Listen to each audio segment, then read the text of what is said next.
দর্শক, আপনাদের সাথে যুক্ত হয়েছি। আপনারা দেখতে পাচ্ছেন হাতির ঝিলে আমরা এই মুহূর্তে অসহযোগ আন্দোলনে রয়েছি এবং সরকারের পক্ষ থেকে জানানো হয়েছে অনির্দিষ্টকালের জন্য কারফিউ ঘোষণা করা হয়েছে।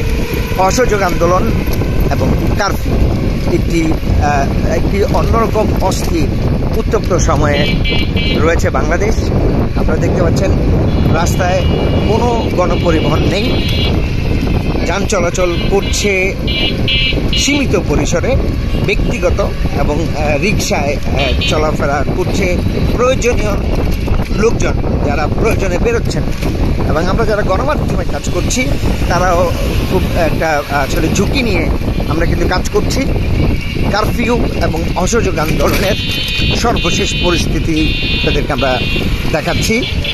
হাতির ঝিলে যেখানে আসলে আমরা জানি যে গণপরিবহন এবং যানবাহন কিন্তু চলাফেরা করে, সেখানে কিন্তু এই মুহূর্তে আমরা যানবাহন দেখছি না। আমরা রিক্সা করে কিন্তু আসলে আমাদের গন্তব্যে পৌঁছাচ্ছি।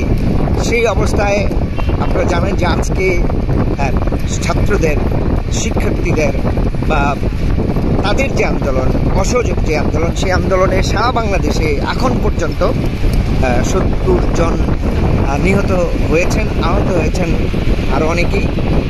এই সংখ্যাটুকু এই মুহূর্তে আপনাদেরকে জানাতে পারছি না। সেই দাবিতে আগামীকালকে তারা কিন্তু আমরা যতটুকু জানতে পেরেছি শিক্ষার্থীরা লং মার্চের ঘোষণা দিয়েছে এবং সারা বাংলাদেশ থেকে ঢাকায় আসবার আসলে ঘোষণা দেওয়া হয়েছে। লং মার্চ টু ঢাকা এরকম একটি কর্মসূচি তারা আসলে ঘোষণা দিয়েছে এক দফা দাবিতে। আসলে প্রধানমন্ত্রী এবং মন্ত্রী পরিষদের পদত্যাগের এক দফা দাবিতে কিন্তু আসলে শিক্ষার্থীদের এখন আন্দোলন চলছে। অন্যদিকে সরকারের পক্ষ থেকে জানানো হচ্ছে যে শিক্ষার্থীদের যেই আন্দোলন, সেই আন্দোলনের ভর করে বিএনপি, জামায়াত, শিবির তারা আসলে এই আন্দোলনকে এক দফায় রূপান্তরিত করেছে এবং এখন তারা সহিংসতা চালাচ্ছে, এরকম কিন্তু সরকারের পক্ষ থেকে বলা হচ্ছে।